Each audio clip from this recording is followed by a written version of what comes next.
Bonjour à tous. Oh, ça va. Je m'appelle Benoît Messignac, je travaille au LEGO sur les variations du niveau de la mer. Et je vais vous présenter aujourd'hui, à la demande de Nicolas et de Laurent, les variations du niveau de la mer en réponse au changement climatique. Donc je vais vous donner un résumé de ce que l'on sait aujourd'hui sur les observations et sur les causes de la hausse du niveau de la mer et aussi sur leur relation avec le changement climatique actuel. Alors, je passe avec Simon. Alors, jusqu'à maintenant, vous avez vu énormément de résultats, je pense scientifiques, sur les 2 premières journées, et vous allez en voir encore cet après-midi, en particulier sur des variations du niveau de la mer mesurées par marégraphe. Vous allez voir qu'il peut y avoir des petites différences avec ce dont je vais vous parler maintenant. Donc je vais commencer par faire un petit résumé de quel niveau de la mer je parle, qu'est-ce qu'on entend par niveau de la mer et qu'est-ce qu'on entend par variation climatique du niveau de la mer. Une fois ce résumé fait, on parlera des variations actuelles du niveau de la mer, telles qu'elles sont observées.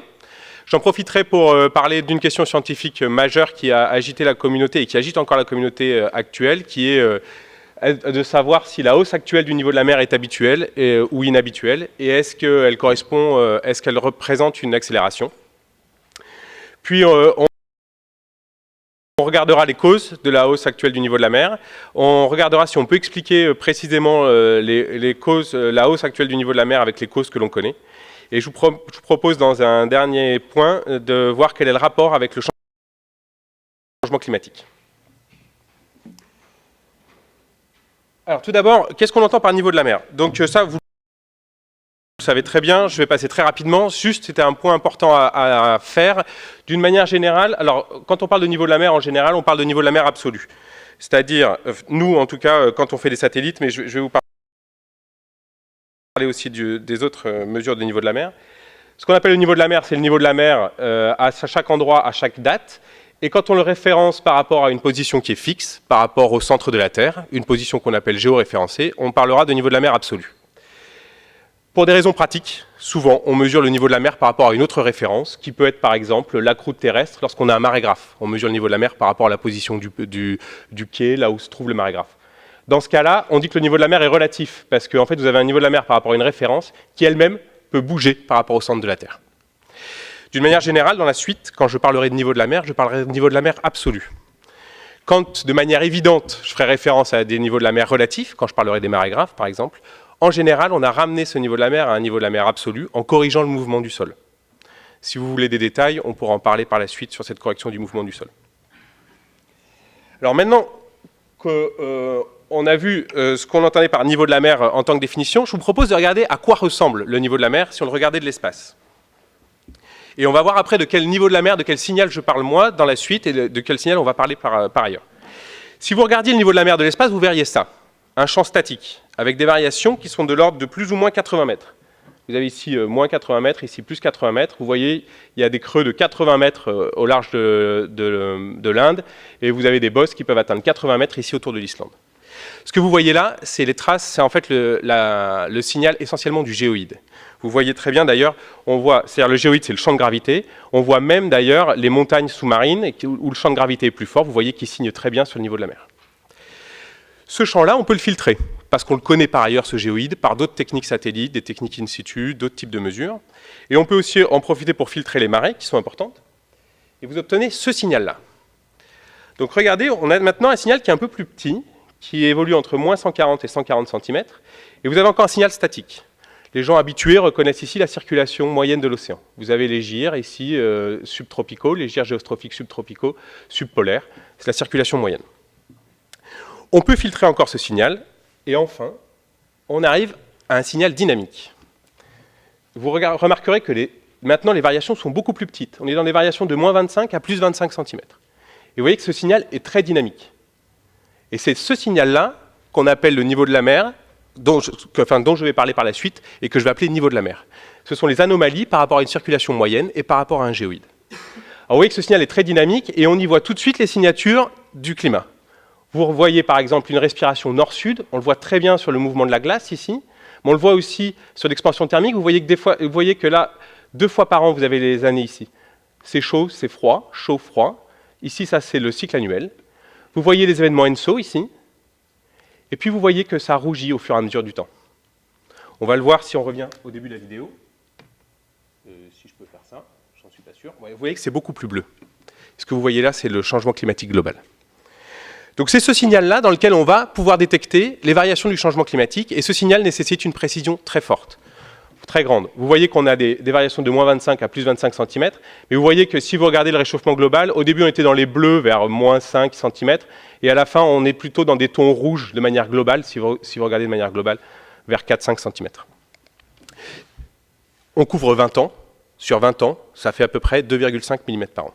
Donc c'est les précisions nécessaires pour regarder les variations climatiques du niveau de la mer. Et c'est de ça dont je vais vous parler par la suite.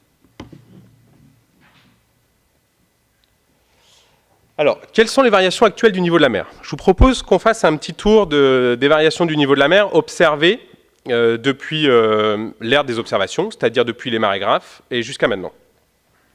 En dernier lieu, à la fin de cette sous-section, je vous remettrai ça un peu dans le contexte, dans un contexte climatique un peu plus grand, sur des périodes de quelques milliers d'années. Alors, tout d'abord, on va regarder quelques centaines d'années, parce qu'en fait, on a des mesures du niveau de la mer que depuis quelques centaines d'années, grâce aux marégraphes. On commence à avoir des mesures qui sont à peu près réparties sur l'ensemble du globe, au milieu, alors j'exagère un peu, disons, on commence à avoir des mesures systématiques à partir de 1850, 1890, et on a des mesures qui sont réparties au 19e siècle, qui commencent à se répartir un peu partout sur le globe, essentiellement dans l'hémisphère nord, mais dans la deuxième partie du 20e siècle, on en trouve beaucoup aussi dans l'hémisphère sud. Alors, ce sont des mesures faites sur des ports. Vous voyez ici les enregistrements marégraphiques qui ont plus de 40 ans de données. Et vous voyez les soucis qu'on a habituels avec les marégraphes, à savoir une répartition géographique qui est assez peu dense et qui est biaisée vers l'hémisphère nord, et puis souvent des problèmes instrumentaux qui sont liés à des événements locaux. Vous avez par exemple ici, vous voyez le trou dans la série de Brest qui est dû à la Deuxième Guerre mondiale. Alors ces problèmes dans les séries marégraphiques n'empêchent pas, font qu'on ne peut pas avoir de vision très claire des variations du niveau de la mer partout sur l'océan sur les 150 dernières années. En revanche, on peut tirer, en utilisant tous les marégraphes qui sont disponibles depuis 150 ans, on peut avoir une idée des variations du niveau de la mer global sur les 100-150 dernières années. Je vous présente ici 3 reconstructions des variations du niveau de la mer globale qui ont été faites à partir des jeux de marégraphes par 3 équipes différentes. Et vous voyez que ces 3 reconstructions montrent que sur le XXe siècle, de 1900 à 2010, le niveau de la mer a augmenté à la vitesse de 1,7, plus ou moins 0,3 mm par an. Alors les différentes reconstructions sont à peu près d'accord sur la tendance. Alors, vous voyez que la tendance est peut-être un peu plus faible sur la reconstruction de l'équipe de Hay et collègues, mais en fait c'est essentiellement dû à la variabilité décennale, parce que si vous remontez jusqu'à 1880, les reconstructions présentent la même tendance sur la période 1880-2010.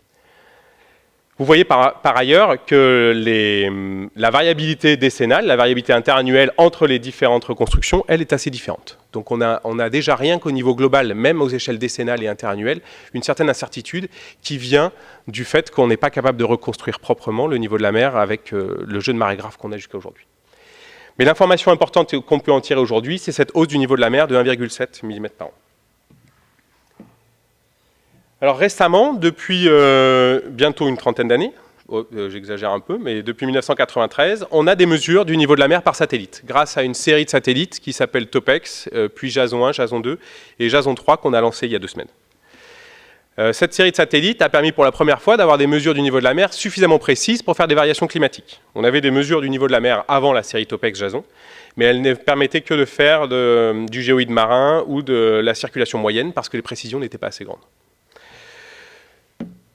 Alors, depuis 1993, on a une précision assez grande. Alors, pourquoi? Parce que le principe est le même principe qu'on avait avant pour les mesures du niveau de la mer qui étaient faites avant 1993, à savoir, on embarque sur le satellite un émetteur radar qui envoie une onde radar vers la surface de la mer. Cette onde est réfléchie et on calcule le temps de parcours de cette onde et on en déduit la distance qui sépare le satellite de la surface. Alors, les 2 révolutions de la série TOPEX Jason 1 et Jason 2, c'est que la première, on embarque à bord des GPS et des systèmes d'ORIS qui permettent d'avoir une précision très grande sur la position du satellite par rapport à l'ellipsoïde de référence. Donc on a une précision très grande sur la position du satellite par rapport à l'ellipsoïde de référence. Et quand on fait la différence entre cette distance et l'ellipsoïde, on obtient, et puis la distance qui sépare le satellite du niveau de la mer, on obtient les variations du niveau de la mer de manière très précise. Le deuxième élément, c'est qu'on embarque ici un radiomètre qui permet de corriger en particulier les erreurs qu'on fait sur le calcul de distance satellite niveau de la mer. Ces erreurs viennent essentiellement du contenu de vapeur d'eau dans la colonne qu'on peut mesurer avec le radiomètre.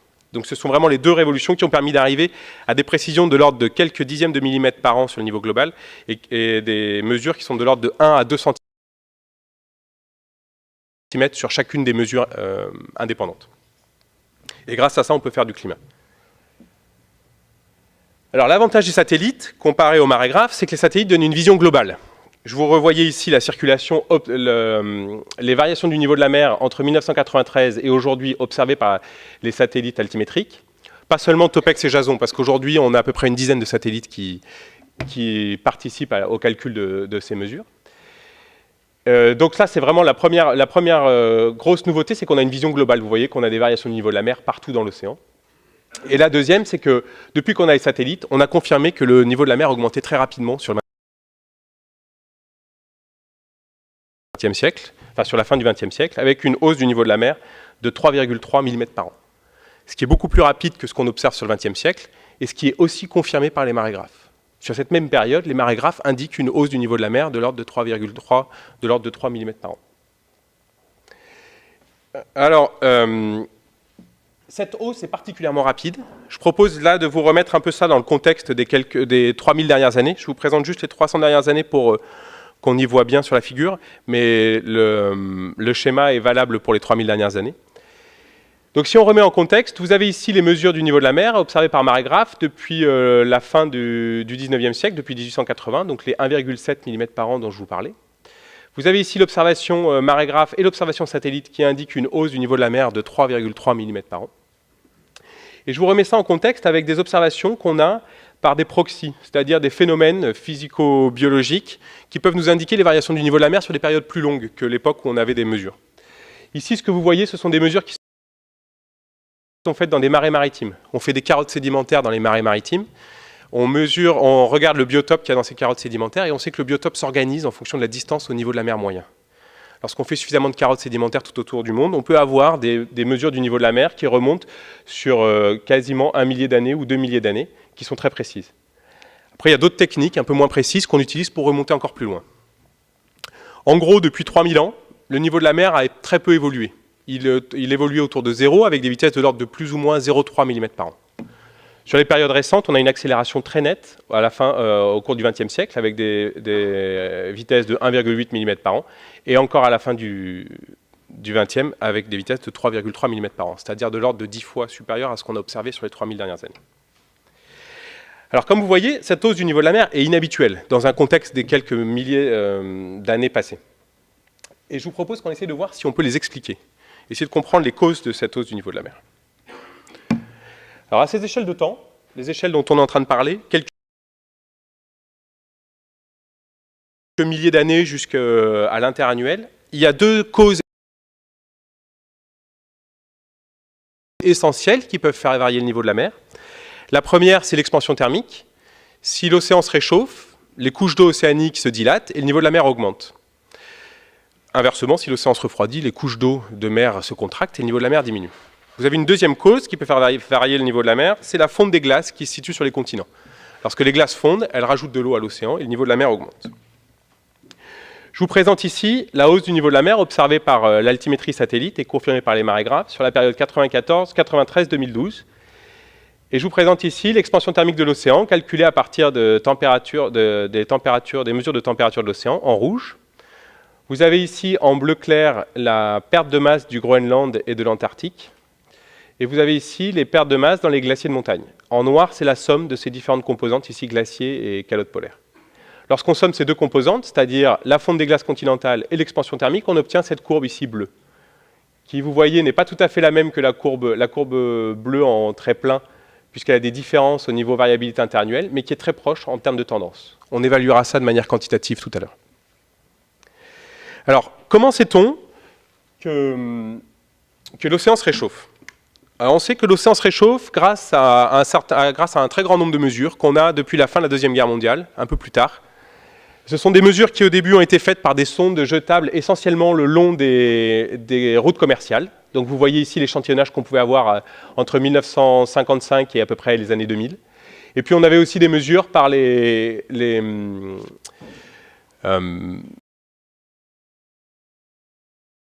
campagnes océanographiques, par les mouillages permanents.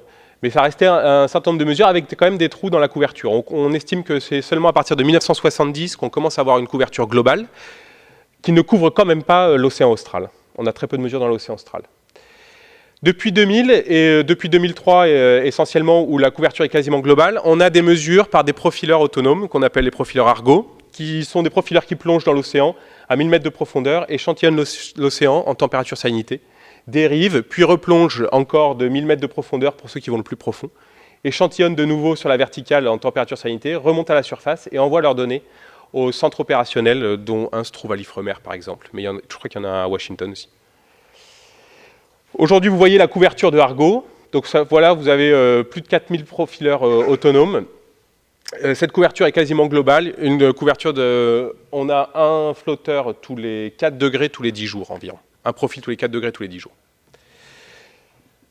Lorsqu'on prend toutes ces mesures de température, on peut calculer les variations de densité de l'océan, liées aux variations de température de la mer. Et lorsqu'on calcule ces variations de densité, on peut en estimer l'expansion thermique de l'océan et la hausse du niveau de la mer. C'est ce que je vous présente ici en bleu, en vert. En vert par rapport aux données historiques, celles qui ont été faites essentiellement le long des routes commerciales. Et vous avez ici les données Argo qui confirment ce qu'on observe sur la période récente. Alors ces données historiques ne descendent que jusqu'à 700 mètres. Les données Argo descendent jusqu'à 2000 mètres. Ici, lorsque je vous donne ce chiffre est corrigé de l'océan profond entre 700 et 2000 mètres par une méthode d'échelle qu'on a utilisée sur la période Argo. Et on obtient une estimation de l'ordre de 0,9, plus ou moins 0,3 mm par an sur la période récente. Enfin, sur la période altimétrique, de 93 à 2010. Donc vous voyez que c'est une quantité significative de la tendance qu'on a dans le niveau de la mer sur la période récente. Passons aux glaciers de montagne. Comment sait-on que les glaciers de montagne perdent de la masse? Alors on a 3 techniques essentielles, il en existe d'autres, mais les 3 techniques les plus utilisées pour surveiller les glaciers de montagne et leur évolution, c'est tout d'abord l'imagerie spatiale, celle qui a été utilisée de manière historique. Alors avant, excusez-moi, il y a quand même les données in situ faites par les glaciologues qui montent sur les glaciers et qui mesurent leur épaisseur, leur largeur, les températures à la surface, les températures du glacier aussi. Et qu'on a essentiellement dans les Alpes, un peu dans la cordillère des Andes quand on veut remonter loin dans le temps. Et aujourd'hui, il doit y avoir à peu près 300 glaciers dans le monde qui sont monitorés de manière systématique. Ensuite, on a des techniques d'imagerie satellite, calcul de MNT. Ce sont des calculs de MNT sur les glaciers. On calcule les MNT à des dates différentes et on regarde comment les glaciers ont évolué. Et puis la dernière technique qui est très utilisée depuis que Grace a été envoyé. Donc Grace, c'est 2 satellites, Tom et Jerry. Vous avez Jerry devant et Tom derrière qui court après. Et qui mesurent les champs de gravité variables. En mesurant le champ de gravité variable, avec des techniques d'inversion, on peut déterminer les variations de masse des glaciers de montagne. Alors là, je vous présente une revue de la littérature sur ces estimations de perte de glaciers de montagne sur les 20 dernières années. Et vous voyez que sur les 20 dernières années, toutes les études montrent qu'on a à peu près une perte des glaciers de montagne de l'ordre de 0,9, plus ou moins 0,2 mm par an. Alors aujourd'hui, ces études sont revues un peu à la baisse. On est plutôt vers 0,8 parce que certains glaciers de l'Himalaya gagnent de la masse. Et ils n'étaient pas bien échantillonnés. Aujourd'hui, ils n'étaient pas observés jusqu'en 2010. Pour les calottes polaires, l'observation des calottes polaires est beaucoup plus récente, du fait de... Alors, bien sûr, il y a des observations historiques des calottes polaires, mais qui ne permettent pas de faire un bilan global des calottes polaires. Pour avoir un bilan global des calottes polaires, c'est essentiellement grâce aux techniques satellites, du fait de la difficulté d'accéder aux calottes. Et une fois encore, une des techniques qui est très utilisée, c'est la gravimétrie spatiale avec Grace. On utilise aussi l'altimétrie spatiale pour mesurer l'épaisseur de la calotte ou l'interférométrie radar pour essayer de mesurer la vitesse de la calotte, en particulier sur les bords de la calotte, pour pouvoir essayer d'estimer les pertes de masse de la calotte sur les bords de la calotte. Alors, je vous présente ici les résultats d'une revue qui a été faite en 2012 par Shepard et une bonne partie de la communauté, qui indique que pour la perte de masse de Groenland et de l'Antarctique sur la période 93-2010, on a une perte de masse de l'ordre de 0,6, plus ou moins 0,3 mm par an. Alors si maintenant on combine tous ces éléments, je vous présente ici la hausse du niveau de la mer. Donc là, c'est la tendance du niveau de la mer observée par altimétrie satellite satellite sur la période 93-2010.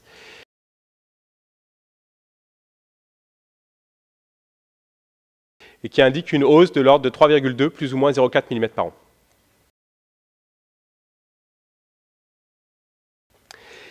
Et ici, je vous mets toutes les combinaisons, toutes les contributions à cette hausse du niveau de la mer qui ont été évaluées par différentes techniques. Donc vous avez ici le réchauffement de l'océan avec les mesures de température de l'océan, les 0,9 mm par an. Vous avez ici les glaciers de montagne et les calottes polaires avec les différentes techniques que je vous ai présentées. Lorsqu'on somme ces différents éléments et qu'on ajoute aussi les variations d'eau continentale, il y a des variations d'eau liquide sur les continents d'une année sur l'autre qui sont significatives et qui peuvent avoir une tendance sur des périodes de 20 ans. Et qui peuvent être mesurées par Grace en particulier. Lorsqu'on somme toutes ces composantes, on obtient une hausse du niveau de la mer de 2,6, plus ou moins 0,6 mm par an. Alors ce résultat ici est essentiel. Il est essentiel pour deux raisons. Alors la première raison, c'est qu'on ferme le niveau de la mer dans la barre d'erreur. Vous voyez que dans la barre d'erreur, on ferme à peu près le niveau de la mer. Alors ça c'est important parce que ça dit deux choses. La première chose, c'est qu'on voit qu'on n'a pas oublié d'éléments majeurs dans les variations du niveau de la mer. Il peut y avoir encore des composantes ici de l'ordre de 0,3, 0,4 mm par an qu'on a oubliées, comme par exemple les variations de l'océan profond, la fonte du permafrost. Ça peut être des composantes qui peuvent être importantes dans le futur. Il est donc important de les mesurer, mais aujourd'hui, elles sont probablement trop petites et elles sont ici dans cette barre d'erreur. Il y a aussi le fait que comme on ferme cette barre d'erreur, ça veut dire que nos systèmes de mesure sont aujourd'hui fiables. Ces différents systèmes de mesure, qui sont aussi monitorés par différentes équipes autour du monde, qui sont extrêmement distinctes, montrent que, puisqu'on retrouve le même résultat, le résultat qu'on a ici de la hausse du niveau de la mer est robuste. Et on arrive à l'expliquer pour ces raisons climatiques. Après, on peut interpréter ce résultat d'une autre manière maintenant. On peut voir le verre à moitié vide. Vous avez ici une idée du progrès qui nous reste à faire. Il y a beaucoup de progrès, puisqu'on voudrait être capable de fermer cette incertitude. Dans cette incertitude, qu'est-ce qui se cache? Plusieurs choses. Tout d'abord, les incertitudes sur les systèmes de mesure. Même si on a confiance dans nos systèmes de mesure, puisqu'on arrive à fermer le niveau de la mer, il reste cette incertitude de 0,6 mm par an qu'on aimerait bien pouvoir expliquer. Probablement, une bonne part vient des incertitudes sur les mesures du niveau de la mer, sur la température de l'océan, et probablement sur les calottes polaires et les glaciers. Pourquoi est-ce qu'on aimerait bien améliorer notre système de mesure? Parce qu'on aimerait bien y déceler ici un certain nombre de phénomènes qu'on ne décèle pas encore et qui sont très importants pour le futur. Comme je vous l'ai dit, la fonte du permafrost, mais aussi, par exemple, aussi le réchauffement de l'océan profond, qui peut nous donner une idée, en particulier de la réponse du système climatique au réchauffement, et j'en reviendrai tout à l'heure dessus. Sur la période récente, le système de mesure s'est déjà amélioré. Sur la période récente, où on a Grace depuis 2005, on a les mesures Argo depuis 2003, on a une couverture globale bien meilleure dans l'échantillonnage de la température de l'océan, on a des mesures bien meilleures des variations de masse de l'océan grâce à Grace, et les mesures de l'altimétrie, qui sont basées maintenant que sur Jason et Jason 2, qui sont meilleures que Topex sur la période 93-2002, permettent d'avoir des mesures meilleures aussi sur le niveau de la mer. Je vous présente ici les mesures du niveau de la mer de Jason 1 et Jason 2 sur cette période 2005-2014 en noir. Et vous avez en rouge la somme des contributions qui a été estimée par Argo et par Grace. Et vous voyez que cette fois-ci, la fermeture du bilan du niveau de la mer est bien meilleure. Ce n'est pas pour autant qu'aujourd'hui on arrive à détecter le réchauffement de l'océan profond et on n'arrive pas non plus encore à détecter la fonte du permafrost. On pourra revenir dessus tout à l'heure si vous voulez. En tout cas, ici, ce qu'on confirme, c'est que cette hausse du niveau de la mer de 3,2 mm par an et qui fait à peu près 2,8 sur cette période-là, à cause de la Niña ici, qui est très forte et qui a fait descendre le niveau de la mer sur la période 2010-2011, est robuste et elle est confirmée par un très grand nombre de systèmes d'observation. Alors vous allez me dire, et le changement climatique dans tout ça? Alors venons-en au changement climatique. Quel est le lien entre cette hausse du niveau de la mer particulièrement inhabituelle et le changement climatique? Alors pour faire le lien avec le changement climatique, la première chose, c'est d'abord de revenir sur la définition du changement climatique. Alors comment se définit le changement climatique? Le changement climatique se définit par rapport à l'équilibre climatique. Ce qu'on appelle l'équilibre climatique, on dit que le climat est à l'équilibre lorsque la Terre reçoit autant d'énergie du Soleil que ce qu'elle réémet vers l'espace. La Terre reçoit 342 watts du Soleil. Cette énergie, une part de cette énergie repart vers l'espace directement et une part de l'énergie pénètre l'atmosphère et vient irradier la surface. L'atmosphère et la surface, en réponse à cette énergie qui les réchauffe, émet des infrarouges du fait de sa température. Une part de ces infrarouges sont filtrés par l'atmosphère et reviennent sur la Terre, mais une part part vers l'espace profond. On est à l'équilibre climatique lorsque l'ensemble de l'énergie émise par la Terre ici vers l'espace est au même niveau que l'énergie reçue par le Soleil. Lorsqu'on est en cas de changement climatique, par exemple émission de gaz à effet de serre, mais on peut avoir d'autres raisons de changement climatique, des fortes éruptions volcaniques par exemple, ou d'autres choses comme ça, on peut avoir un déséquilibre ici, une augmentation par exemple si on prend les gaz à effet de serre, on a une augmentation ici de l'effet de serre, une diminution des émissions vers l'espace. Du coup, le bilan ici, l'énergie totale renvoyée par la Terre vers l'espace est plus petite que l'énergie reçue du Soleil. On a alors un déséquilibre énergétique ici en haut de l'atmosphère. Ce déséquilibre énergétique fait que la Terre se met à stocker de l'énergie. En stockant de l'énergie, la Terre se réchauffe.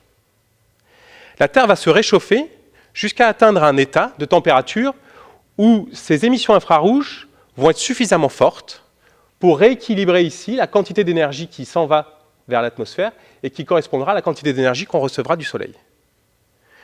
En gros, on est parti d'un état d'équilibre froid, dans lequel la Terre émettait autant d'énergie vers l'espace que ce qu'elle recevait du Soleil. Du fait des gaz à effet de serre, la Terre se réchauffe. Elle va augmenter ses émissions infrarouges jusqu'à atteindre un nouvel état d'équilibre chaud, dans lequel les émissions infrarouges ici, vers l'espace, et les émissions directes auront compensé ce que l'on reçoit du Soleil. Entre ces deux états d'équilibre, l'état d'équilibre froid et l'état d'équilibre chaud, on a un état transitoire. C'est cet état transitoire qu'on appelle le changement climatique. Vous avez vu que cet état transitoire, il est caractérisé par un déséquilibre énergétique ici, en haut de l'atmosphère. Et par le fait que, du fait de ce déséquilibre, la Terre stocke de l'énergie. Ce déséquilibre énergétique, on le mesure. On le mesure de plusieurs manières. Une des manières, c'est de mesurer le bilan énergétique à la surface de l'atmosphère. On mesure ici l'énergie qu'on reçoit du Soleil, on mesure l'énergie qu'on émet vers l'espace, soit en infrarouge, soit en visible, on fait la différence, et on obtient le déséquilibre énergétique en haut de l'atmosphère. Ce déséquilibre énergétique est environ entre 0,5 et 1 watt par mètre carré. Ce déséquilibre énergétique se traduit par une augmentation de l'énergie, par un stockage de l'énergie par la Terre. Puisqu'on a un déséquilibre ici, la Terre renvoie moins d'énergie que ce qu'elle reçoit, l'énergie se met à se stocker dans la Terre, dans le système planète Terre. Dans ce système, 93% de l'énergie qui est stockée dans l'océan. Pour une raison simple, c'est que la capacité calorifique de l'océan est bien supérieure à la capacité calorifique de l'ensemble du reste des enveloppes fluides de la planète. Vous prenez 2,5 mètres de profondeur de l'océan, vous avez la capacité calorifique de l'ensemble de l'atmosphère et des continents. Et de la cryosphère inclus aussi. Pour cette raison, 93% de l'énergie rentre dans l'océan, 4% de l'énergie rentre dans la cryosphère et fait fondre les glaciers et les calottes polaires, et 3% réchauffe les lacs et les continents. En réponse à cette énergie, vous avez l'ensemble des phénomènes et des conséquences qu'on connaît du changement climatique. Puisque l'énergie pénètre l'océan, augmentation de la température de l'océan, augmentation du niveau de la mer. Puisque l'énergie pénètre la cryosphère, fonte des glaces, augmentation de la masse de l'océan, augmentation du niveau de la mer. Augmentation des températures d'atmosphère à cause du réchauffement de l'atmosphère, à cause aussi du réchauffement de la surface. Augmentation aussi de la quantité de vapeur d'eau dans l'atmosphère, et vous avez en général plus de sécheresse aussi sur les continents, dû à l'augmentation de température. Alors ce qui est intéressant, c'est que si on regarde sur la période récente, sur la période 2005-2013, la période que je vous ai montrée tout à l'heure, la période sur laquelle on a une très bonne estimation des variations du niveau de la mer, divisée en expansion thermique mesurée par Argo et augmentation de la masse de l'océan mesurée par Grace, on peut vérifier si cette augmentation du niveau de la mer est cohérente avec le déséquilibre énergétique qu'on observe en haut de l'atmosphère et qui est responsable du changement climatique. Pour ça, il suffit de calculer l'énergie qu'il a fallu pour fondre la glace qui a fait augmenter le niveau de la mer de 2 mm par an. Il en a fallu très peu, 0,01 watts par mètre carré. On peut calculer l'énergie qui a permis de réchauffer l'océan pour le faire augmenter de 0,9 mm par an. Il en a fallu beaucoup, 0,72 plus ou moins 0,5 watts par mètre carré. Et si vous ajoutez à ça l'énergie nécessaire pour réchauffer les continents et l'atmosphère, qui ont très peu d'impact sur les variations du niveau de la mer, vous obtenez un déséquilibre énergétique en haut de l'atmosphère de 0,75 watts par mètre carré. Ce qui est cohérent avec les observations qu'on a actuellement du déséquilibre énergétique en haut de l'atmosphère. Ceci m'amène à ma conclusion. Juste en temps, on pourra peut-être avoir du café. Le niveau de la mer actuel augmente rapidement. Rapidement comparé aux millénaires, aux 3000 dernières années. On pourra discuter si vous voulez qu'on remette dans une perspective un peu plus longue. Mais par rapport aux 3000 dernières années, le niveau de la mer augmente entre 5 à 10 fois plus vite. Cette augmentation est due au réchauffement de l'océan et à la fonte des glaces. Elle est robuste parce qu'elle est confirmée par différents systèmes d'observation. Que ce soit l'altimétrie satellite, qui est indépendante des mesures marégraphiques, mais on retrouve aussi ça lorsqu'on combine les mesures de perte de masse des glaciers de montagne, des calottes polaires et le réchauffement de l'océan. Le dernier point, c'est que cette hausse du niveau de la mer est cohérente avec le déséquilibre énergétique qu'on observe aujourd'hui en haut de l'atmosphère et qui est responsable du changement climatique. Une part significative de cette variation du niveau de la mer, au moins l'expansion thermique de l'océan entière, plus 70% au moins de la perte de masse des glaciers, est due à ce déséquilibre énergétique qui est dû aux gaz à effet de serre. Alors quelles sont les perspectives à long terme ? Les perspectives à long terme, c'est d'améliorer nos modèles de climat pour être capable de faire le lien entre ce déséquilibre énergétique en haut de l'atmosphère et la hausse du niveau de la mer pour avoir des projections robustes et plus fines que celles qu'on a aujourd'hui. Aujourd'hui, on a des projections du niveau de la mer en 2100 de l'ordre de 80, entre 25 et 80 cm. 80, j'exagère, c'est un peu trop bas, on est plutôt à 1 mètre en 2100. Alors dans ces estimations, dans ces projections, il y a une grosse part d'incertitude qui vient de l'incertitude qu'on a sur le futur scénario d'émissions de gaz à effet de serre. Mais même si on enlève cette incertitude, prenons le scénario de gaz à effet de serre le pire, celui qui amène à 80 cm de hausse du niveau de la mer, on continue à avoir une incertitude de l'ordre de plus ou moins 20 cm.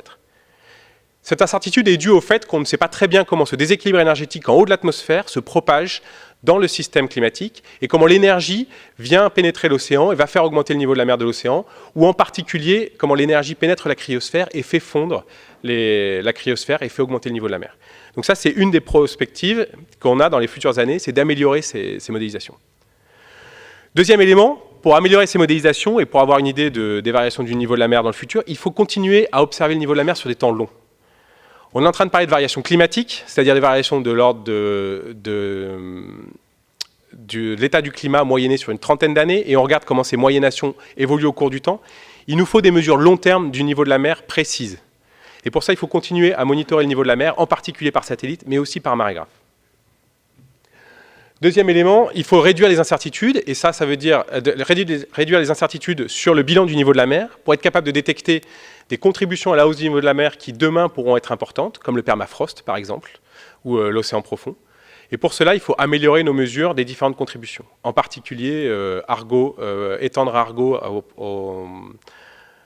aux plus grandes profondeurs, et améliorer aussi nos mesures de perte de masse dans les calottes polaires. Enfin, pour mieux comprendre les liens entre le déséquilibre énergétique de la Terre et les variations du niveau de la mer, on pourrait dès aujourd'hui investir sur la compréhension des variations interannuelles et décennales du déséquilibre énergétique de la Terre et les relations qu'il y a avec l'augmentation du niveau de la mer. Voilà, ça termine ma présentation. Merci à tous.